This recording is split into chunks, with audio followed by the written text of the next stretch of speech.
The gun is already in my hand when he pins me against the bridge railing, my own weapon now pressed against my ribs. His breath is hot on my neck, his body hard against mine, and I can smell expensive cologne mixed with danger. This is the man I've tracked for 3 weeks, the man I flew halfway across the world to kill, the man whose death will buy my sister's freedom. A Jamaican accent, he whispers, his lips brushing my ear in a way that makes my skin catch fire. You came a long way to kill me, beautiful. I should be afraid. I should fight harder. Instead, my body responds to his closeness in ways that terrify me more than the gun barrel digging into my side. Someone wants you dead, Demir. His laugh is dark, intimate. Many people want me dead, Maya King, but you're the first one I've wanted to keep alive. He spins me to face him, and his eyes, dark, dangerous, knowing, lock onto mine. The question is, why did following me all the way from Jamaica excite you? Before I can answer, before I can process how he knows my name, or why my heart is racing for reasons that have nothing to do with fear, he presses a cloth to my face. The world goes dark. When I wake up, everything I thought I knew about this mission and about myself will be shattered. Because the man I swore to kill is about to become the only thing keeping me alive. And the chemistry between us? It's about to burn everything we know to the ground. 3 weeks of surveillance, 3 weeks of watching Attila Demir move through Istanbul like he owns every street, every shadow, every whispered conversation in dark corners. I've memorized his patterns, bribed his contacts, learned that every Friday at midnight he conducts private business on the Galata Bridge. Tonight is the night I end him. I position myself in the darkness between 2 street lamps, my Glock 19 loaded with hollow points. My hands are steady. They're always steady when I'm working. It's only after, when I'm alone in hotel rooms counting blood money, that they shake. This is my last hit, the one that buys my freedom, the one that saves Shanice. Attila appears exactly on time, walking alone. He's taller than he looked in the photos, 6'3", maybe 6'4", dark hair perfectly styled despite the late hour. He moves with the kind of control that only comes from knowing you're the most dangerous thing in the room, or so he thinks. I step out from the shadows, gun raised, finger resting on the trigger. Attila Demir, someone wants you dead. He stops, doesn't flinch, doesn't even look surprised. Instead, he smiles, slow and dangerous and curious, like I'm the most interesting thing he's seen in years. A Jamaican accent, he says in perfect English, his voice smooth as dark rum. You came a long way to kill me, beautiful. It's just business. Business. He takes a step closer and I should shoot. I should pull the trigger now, but something makes me hesitate. If it's just business, why is your pulse racing? Why did you spend 3 weeks following me when a professional would have taken the shot from a rooftop a week ago? Stay where you are. He takes another step. You're Maya King, 27 years old, former Jamaican Constabulary Force Tactical Unit. You went private 5 years ago after your brother was murdered in Kingston. You've completed 32 contracts since then, each one flawless, except this one. My blood turns to ice. How do you? In one fluid motion, he closes the distance between us. His hand is on my wrist, twisting it expertly, and suddenly my own gun is pressed to my ribs while his other arm pins me against the railing. The speed of it, the precision, I never had a chance. You followed me all the way from Jamaica, he whispers, his lips at my ear. Why does it excite you? Go to hell. He laughs and the sound vibrates through my body. We're already there, beautiful. The question is whether we burn together or separately. The cloth comes out of nowhere, pressed firmly against my nose and mouth. I try to fight, but the chemical smell is already pulling me under. Sleep now, Maya King. His voice echoes as darkness takes me. We have so much to discuss when you wake up. I wake to luxury and restraint, an uncomfortable combination. My wrists are zip-tied to an expensive designer chair. The room around me is all minimalist elegance. Marble floors, floor-to-ceiling windows overlooking the Bosphorus, modern Turkish art on the walls. This isn't a torture chamber, it's someone's home. Attila sits across from me, perfectly at ease in dark jeans and a white shirt with the sleeves rolled up. He's pouring Turkish coffee like this is a social visit. Good morning, Liya. Or should I say good afternoon? You've been out for 6 hours. I test the restraints, professional grade. You're a dead man, Demir. Perhaps, but not today. He brings me the coffee, holding the cup to my lips. Drink. You'll have a headache from the chloroform. I turn my head away. Poison me and get it over with. If I wanted you dead, you'd be in the Bosphorus right now, not drinking my best coffee. He sets the cup down. Who hired you? Client confidentiality, you understand. I understand that someone wants me dead badly enough to hire the best. I understand that you came to Istanbul alone, which means either you're suicidal or you're desperate. He leans forward, studying my face like I'm a puzzle he's determined to solve. Which is it, Maya King? Why don't you just torture it out of me? Because I don't think you know who hired you. I think you took a contract through a shell company, probably with a substantial down payment and a promise of more upon delivery. I think you accepted because you need money for something urgent, something worth risking your life for. His eyes, dark brown, almost black, don't leave mine. Am I close? Too close. You're guessing. I'm reading you. You're good at hiding emotions, but your eyes betrayed you when I mentioned your brother. Family debt, perhaps? Or revenge that requires resources? He sits back. We're going to be here a while, so let's establish some ground rules. You tell me who wants me dead, I let you live. Simple. My people know where I am. They'll come. No, they don't. And that's what fascinates me. You came alone. A bounty hunter with a death wish or something to prove? He tilts his head. I'm betting on something to prove. Women like you don't last long in this business without being smarter than the men around them. So what are you trying to prove, Maya? That I can kill you. His smile is genuine. I'm starting to like you. He doesn't torture me. He doesn't interrogate me. Instead, he feeds me. Lamb kofta, warm flatbread, fresh vegetables, and baklava that melts on my tongue like sweetened honey and butter. He cuts the food into pieces I can eat with my hands still bound, and the intimacy of it, being fed by the man I'm supposed to kill, feels more dangerous than any weapon. You're not what I expected, he says, watching me eat like I'm the most interesting thing he's seen in years. What did you expect? Someone expendable, someone sloppy, but you... He reaches out, his thumb brushing crumbs from the corner of my mouth, and the touch sends electricity through my skin. You're too good to be taking contracts in Istanbul, so either you're desperate or you're running from something. Which is it? I jerk my face away from his hand. You don't know anything about me. I know you're protecting someone. The way you hesitated when I mentioned family, that wasn't fear for yourself. It was fear for someone else. He leans closer. Who are you protecting, Maya? Who's worth dying for? Why do you care? Because someone's trying to kill me, and you're the key to finding out who. But more than that, his eyes search mine. Because I recognize myself in you. We're both killers trying to pretend we're something more. I'm nothing like you. Aren't you? We both kill for money. We both tell ourselves it's necessary, that we're different from the monsters we hunt. We both lie to ourselves about what we've become. He stands, moving to the window. The difference is, I stopped pretending years ago. Then you're already dead inside. Maybe. He turns back to me. Or maybe I'm just waiting for a reason to feel alive again. The way he looks at me when he says it, like I could be that reason, makes my breath catch.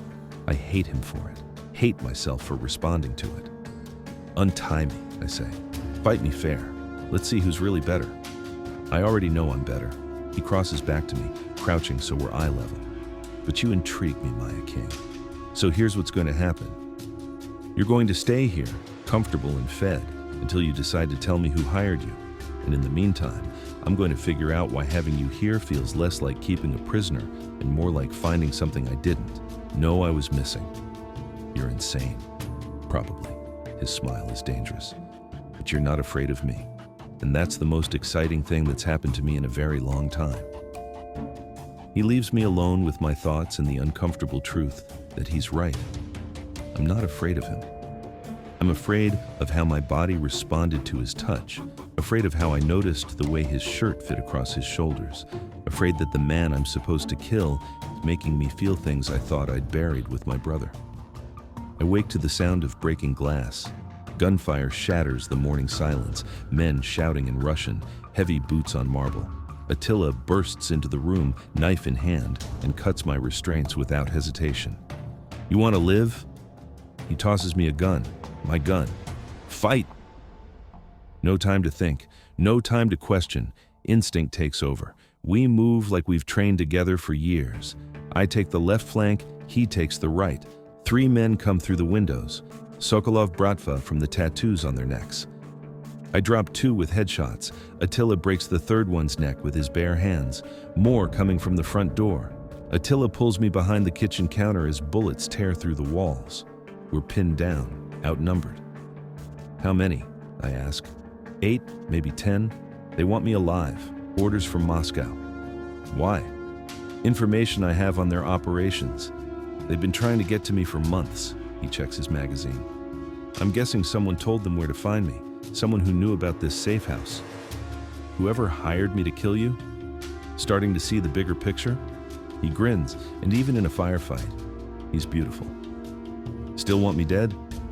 Ask me when we survive this. We fight like demons. I save his life twice. Once when a gunman gets the drop on him from behind. Once when I throw a knife that catches an attacker mid-tackle. He saves mine when he pulls me out of the way of a grenade, his body covering mine as the explosion rocks the room. When the smoke clears, 8 bodies litter the safe house. We're both breathing hard, covered in blood and plaster dust. "Why did you free me?" I demand, adrenaline making my voice shake. "Why give me a gun?" Attila looks at me with those dark, dangerous eyes. "Because I needed to know if you'd shoot me or fight beside me." "And you fought beside me." He steps closer, and I can smell gunpowder and that cologne that's becoming dangerously familiar. "Which means you want answers as much as I do. Which means whoever sent you here wanted us both dead. Which means, Maya King, you and I are on the same side now, whether you like it or not. I don't trust you." "Good, I don't trust you either." He holds out his hand. "But I'm starting to respect you. And respect is a better foundation than trust anyway." I stare at his outstretched hand. Taking it means admitting we're partners now. Admitting that I'm not leaving until we figure out who's playing us both. Admitting that the chemistry between us isn't going away. I take his hand. His grip is firm, warm, and something passes between us. An agreement, an understanding. Maybe the beginning of something neither of us wants to name. "We need to move," he says. "This location's compromised." "Where?" "I have another safe house, Beyoğlu district. They don't know about it." "How do you know?" His smile is grim. "Because the only person who knows about it is me. Until now." He's trusting me with his safe location. The magnitude of that isn't lost on either of us. As we load weapons and prepare to move, I catch him watching me. "What? You move like military, special forces?" "Jamaican Constabulary Force, tactical unit. Then I went private after..." I stop. "After your brother died." "How do you know that?" "I make it my business to know everything about people who try to kill me. Damian King, 22 years old. Worked for Marcus Bailey's organization in East Kingston. Tried to get out. Bailey made an example of him." Attila's voice is matter of fact, but his eyes are sympathetic. "You watched him bleed out in the street, then you spent the next 5 years hunting down everyone involved." My throat tightens. "You don't know anything. I know revenge. I know what it feels like to let it consume you until there's nothing left but the hunt." He loads a fresh magazine. "I know what it's like to wake up one day and realize the person you became to avenge the dead would horrify the people you lost." The truth of it hits me in the chest. "How did you..." "My family was killed when I was 16. Car bomb meant for my father. I survived. Ismail Yilmaz found me, trained me, gave me purpose." His jaw tightens. "But purpose is just a prettier word for servitude, isn't it?" We stand in the wreckage of the safe house, 2 killers who've spent their lives being shaped by other people's violence, and something shifts between us. Understanding, recognition, the dangerous beginning of connection. "We should go," I say, because the alternative, acknowledging what's building between us, is too terrifying. Yes, we should. But neither of us moves for a long moment, caught in the gravity of what's beginning. The new safe house is smaller, more personal. Books in Turkish and English line the walls. There's art that looks chosen, not decorative. A kitchen that's actually been cooked in. This is Attila's sanctuary, and he's just invited me in. We need ground rules, I say, claiming the sofa while he makes Turkish coffee. Agreed. Rule 1, honesty. If we're working together, no more lies. Fine. I took this contract to pay off Marcus Bailey. He has my sister, Shanice. She's 17. He's threatening to kill her unless I deliver proof of your death. Attila sets down the coffee pot. How long do you have? 48 hours left. My voice cracks. If I don't deliver, he kills her. Then we have 48 hours to figure out who set us both up and how to save your sister. He brings me the coffee. Rule 2. We, trust each other's skills. You're tactical. I'm strategic. We use both. Rule 3. When this is over, we part ways. This is business, not friendship. Agreed. But the way he's looking at me suggests he doesn't believe that any more than I do. We spend the morning comparing intel. I show him the shell company that hired me, registered in Istanbul, payments routed through 3 banks. He recognizes the pattern immediately. This is Ismail's signature. The routing, the timing, the shell company structure. Attila's expression darkens. Someone in his organization ordered this hit. Your boss wants you dead? Not Ismail himself. He needs me. He runs his hand through his hair, but someone close to him does. Someone who sees me as a threat. Who? That's what we need to find out. He pulls out his phone. I'm going to make some calls. We need to get into places where Ismail's inner circle gathers. See who's nervous, who's hiding something. What kind of places? His smile is dangerous. The kind where you and I pretend to be something we're not. The dress Attila picked out is sin made of fabric, crimson silk that clings to every curve, cut low enough to make promises, and slit high enough on my thigh to conceal the knife strapped there. I barely recognize myself in the mirror. When I emerge from the bedroom, Attila's pouring whiskey, and he stops mid-pour, just stares. What? I demand, suddenly self-conscious. You clean up nice, Demir, I'd said earlier, seeing him in his tailored black suit. Now he says, voice rougher than before, and you look like a weapon, Maya. That's the idea. We're going to Club Velvet, an underground casino where Ismail's associates gather. We need information on who's moving against Attila, and the best way to get it is to make them think we're just another pretty couple with money to burn. In the car, Attila briefs me. We're playing a couple. You're my new girlfriend from the Caribbean. I'm showing you off, flaunting you like a trophy. Sounds sexist. It is. These men are sexist. They'll underestimate you, which gives us the advantage. And if someone recognizes me from the contract, they won't. The contract went through shell companies. They don't know what you look like. His hand settles on my thigh, possessive. But stay close anyway. Some of these men are dangerous. So am I. His smile is genuine. That's what I'm counting on. Club Velvet is exactly what I expected. Loud music, expensive alcohol, dangerous people pretending to have normal lives. Attila keeps his hand on the small of my back as we move through the crowd, and the touch feels less like an act and more like a claim. We dance. It's strategic, putting us in the center of the room where everyone can see us while we observe. But as his hands settle on my hips, as my arms loop around his neck, the line between performance and reality blurs. You're good at this, I murmur, my lips near his ear. At undercover work or at touching you? Both. His hands tighten on my hips. You're not supposed to enjoy this. I'm not supposed to kill people for money either. I'm full of contradictions. We're playing with fire, and we both know it. Attila spots our target, a Turkish arms dealer named Kamal, who handles Ismail's weapons contracts. We corner him in a private room, and I play my part perfectly. The beautiful distraction while Attila extracts information through barely veiled threats.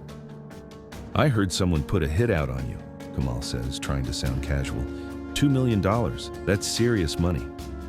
Who's offering? Attila's voice is silk over steel. I don't know. It went through Malik's shell companies. You know how he is about discretion. Malik. Attila's expression doesn't change, but I feel him tense. Malik al-Rashid. That's what I heard, but you didn't hear it from me. We leave with a name and more questions. In the car, Attila is silent, thinking. Who's Malik? I ask. Ismail's financial advisor. He handles all the money laundering, shell companies, offshore accounts. Attila's knuckles are white on the steering wheel. If he arranged your contract, someone very close to Ismail is making moves. Elif? He doesn't answer, which is answer enough. Back at the safe house, the adrenaline and pretense finally crack.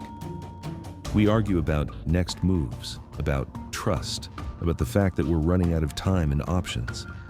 We need to confront Ismail directly, I insist. That's suicide.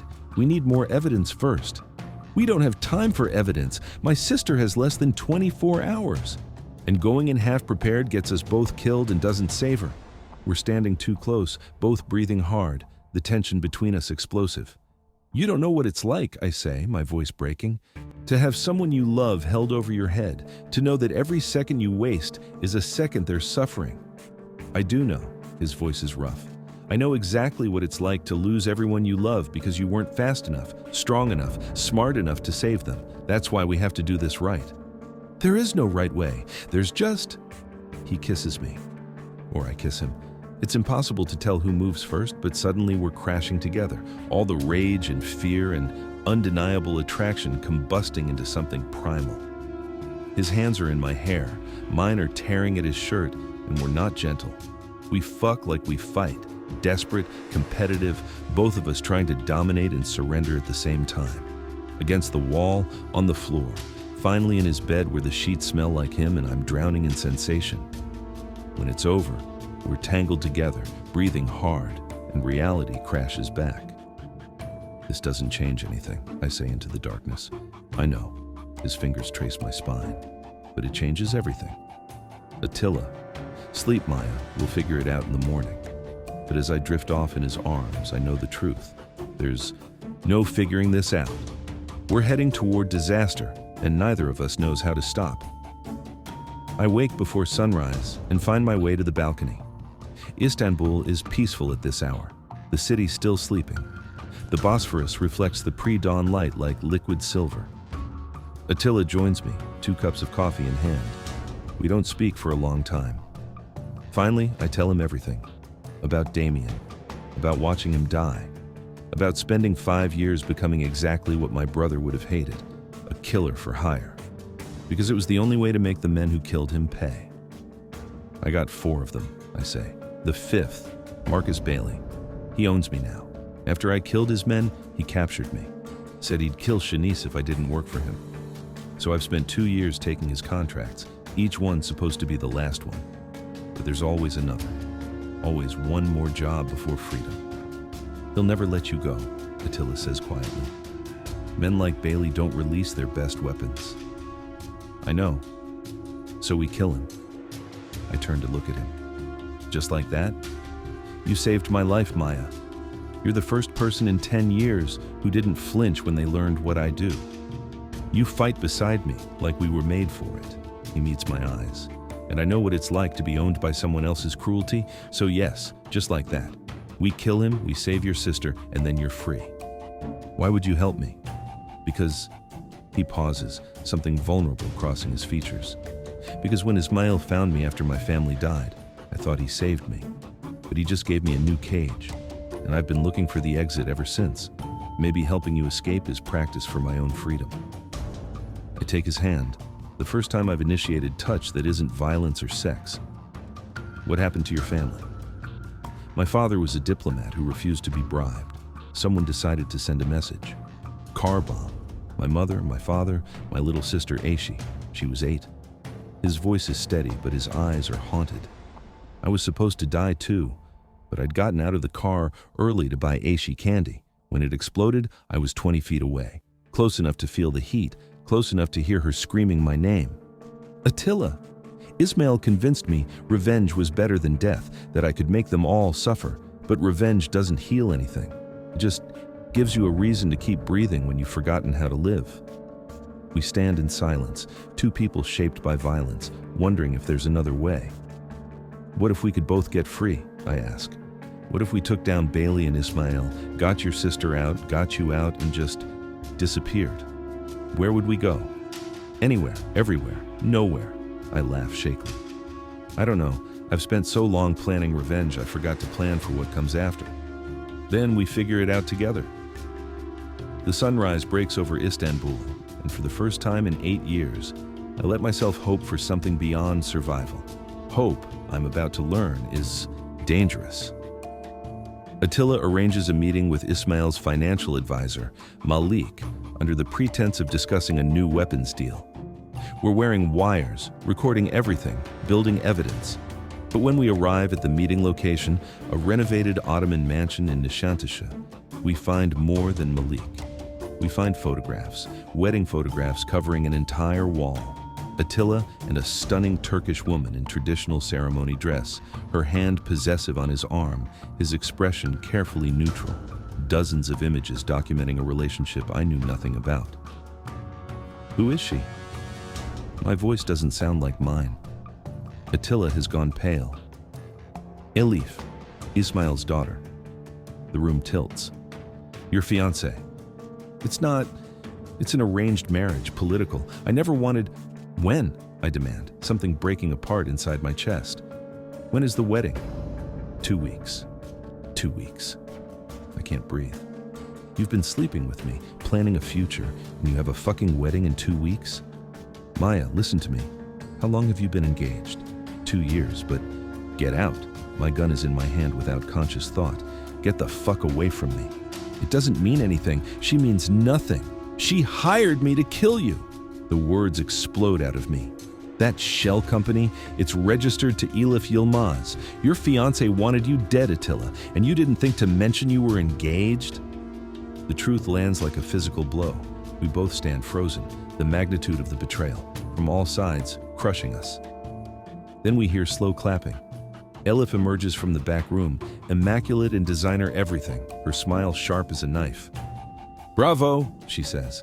You figured it out faster than I expected, though not fast enough to matter. Why? Attila's voice is deadly quiet. Why do you want me dead? Elif pours wine like we're at a dinner party. Because you're in the way. Did you really think my father would let you marry me and then just exist as his loyal dog forever? He's grooming you to take over the organization, Attila, and I've worked too hard, waited too long, to let some orphan street rat steal my inheritance. Your father loves you. My father sees me as a bargaining chip. Her control shatters. A pretty face to secure alliances while you get to be his real heir, the son he always wanted. So I needed you gone before the wedding, a tragic accident, a rival gang, and I'd be the grieving widow stepping into the power vacuum. I step forward, gun raised. You used me. You knew exactly what you were doing, sending a foreign operative. I was disposable. Of course you were. Elif's laugh is ice. You still are. But here's the fun part. If Attila doesn't marry me in 2 weeks, my father will kill your precious little sister. Oh yes, I know all about Shanice in Kingston. I made sure Marcus Bailey understood exactly what's at stake. My blood turns to ice. You're lying. Elif plays a video on her phone. Shanice, bound and gagged in a swoop. Basement, her eyes wide with terror. Marcus Bailey's voice. Your sister doesn't deliver. The girl dies. Those are the terms. The gun drops from my hand. So here's how this plays out, Elif continues. Attila marries me. You provide proof of his death to Marcus. We'll stage something convincing. Your sister goes free. Everyone wins. Except Attila, I whisper. Except Attila, she agrees. But that was always the plan. We don't speak the entire drive back.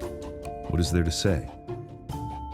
At the safe house, I pack mechanically. My weapons, my clothes, everything I brought to Istanbul to kill a man I'm now desperately trying to save. I can't let her die, I finally say. Shanice is 17. She's innocent. She has her whole life. I know. So what do? I turn to face him. You marry Elif? I fake your death? Shanice goes free? And then Elif kills me anyway. Probably you too. And your sister becomes leverage for the next job Marcus needs done. Attila's voice is hollow. We're in a cage, Maya. Every door is locked. There's always a way out. Not without casualties. I pace the room, my mind racing through scenarios. We kill Elif. Her father will hunt us to the ends of the earth. We kill Ismail too. and start a war that will burn Istanbul to the ground with your sister in the crossfire. Then what? My voice breaks. I can't lose her, Attila. She's all I have left. He crosses the room, pulls me into his arms. For the first time since Damien died, I let myself completely break. Sobs rack my body while he holds me, whispering promises in Turkish that neither of us believe. I should never have come here, I say against his chest. I should never have taken this contract. I should never have fallen in love with me. The words hang between us. I pull back to look at him. Is that what this is? My voice is small, because it feels like the worst mistake I've ever made, or the best. He cups my face. I love you, Maya. I don't know when it happened. Maybe when you fought beside me. Maybe when you trusted me with your sister's name. Maybe that first moment on the bridge when you could have shot me and didn't. But I love you, and I'm not letting them win. We don't have a choice. There's always a choice. We just haven't found it yet. But as dawn breaks over Istanbul, neither of us can see a way out that doesn't end in blood and loss. I make my choice while Attila sleeps. I slip sedatives into his morning coffee, just enough to keep him unconscious for 12 hours while I escape. While I go back to Jamaica. While I face Marcus Bailey myself. I leave a note on the pillow. You were right about everything. I'm terrified of letting anyone close. But I let you in. And it was the best and worst thing I've ever done. Don't come after me. You have a life here. Marry a leaf. Survive. That's all either of us has ever been good at. M. The ferry to the airport leaves in an hour. I book a ticket to Kingston.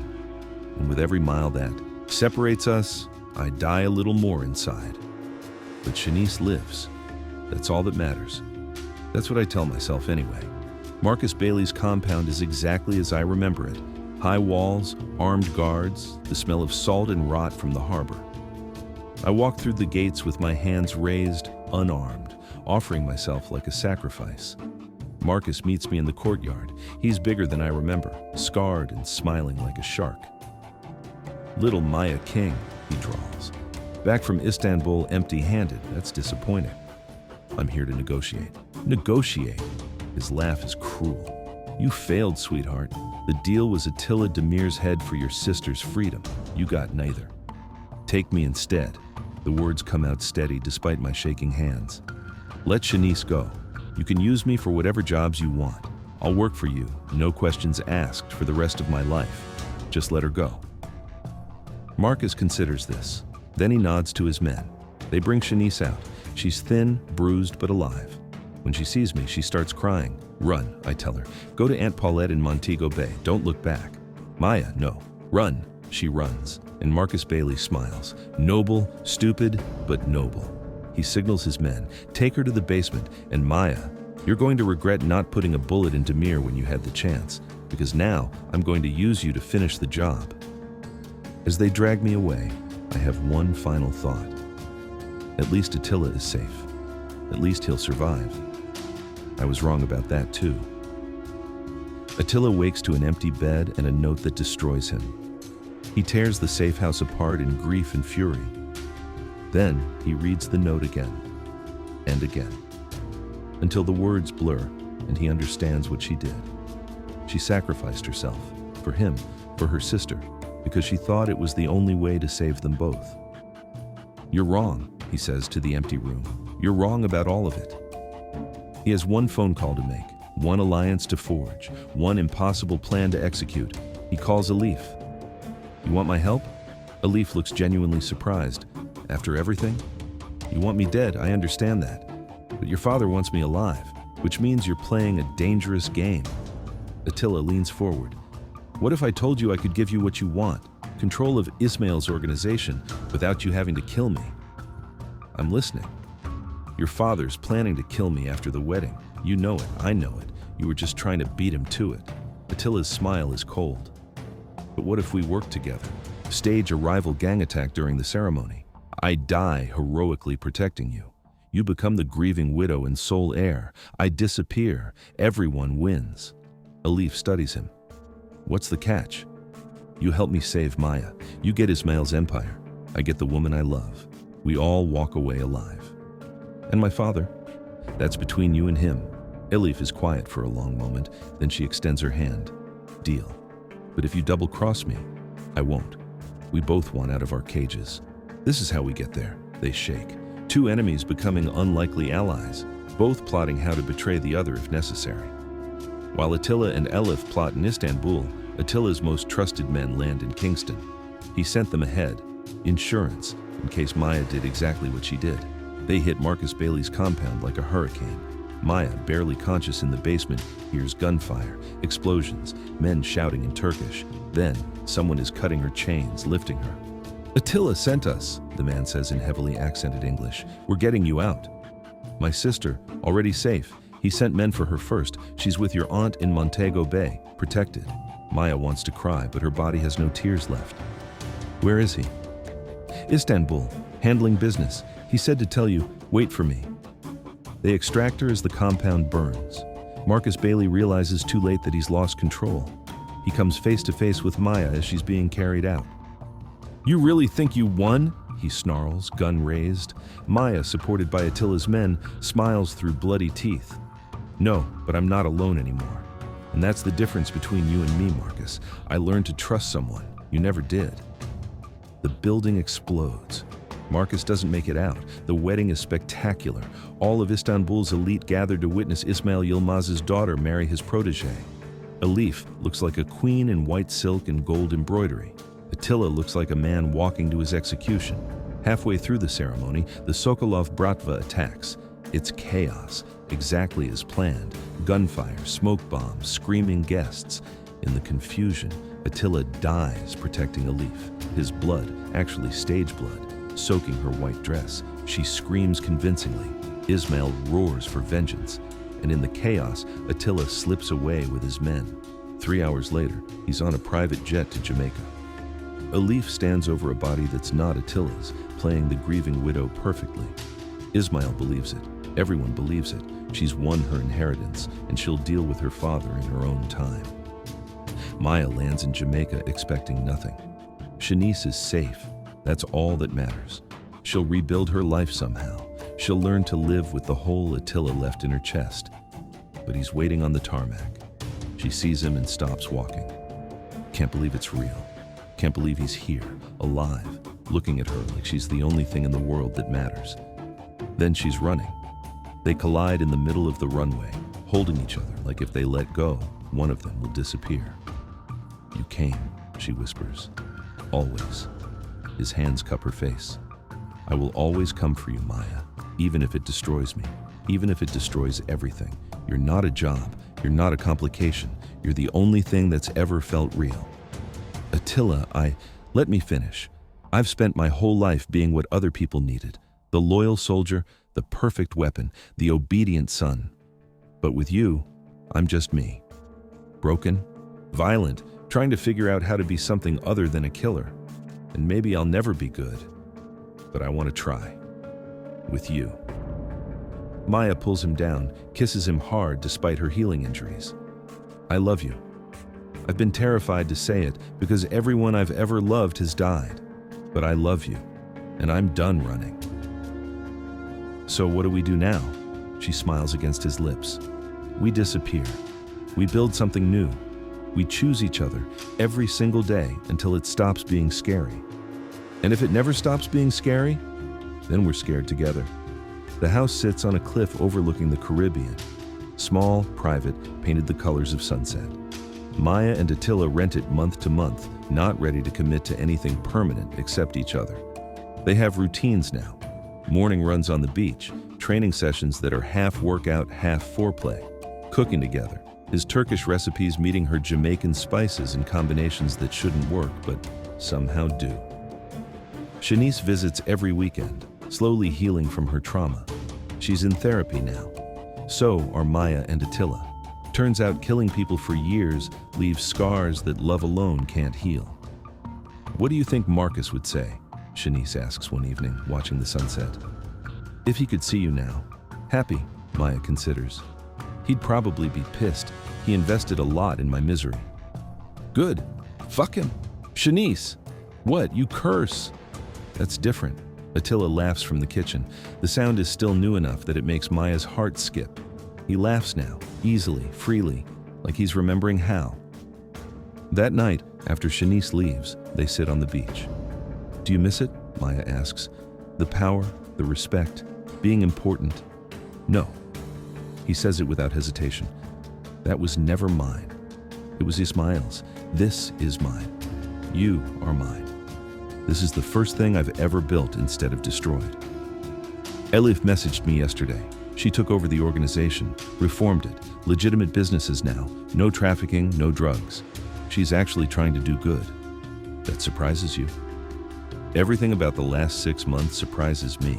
Maya leans into him. We're going to have to figure out what normal people do. Careers, hobbies, paying taxes. We're going to be terrible at normal. Probably. She kisses his shoulder. But we're good at learning. And we're good at not giving up. And we're very good at each other. That too. Later in bed, Attila gives Maya a gift. A knife. Custom-made Turkish steel. Her name engraved on the blade. What's this for? A reminder. You're a warrior, Maya. You always will be.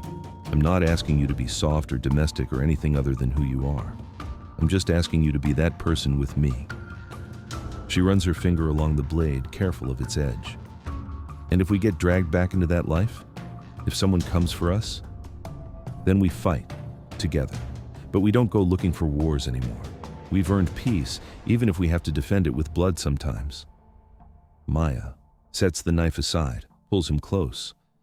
I need you to know something. Before you, I thought I was broken beyond repair. I thought violence was all I had to offer.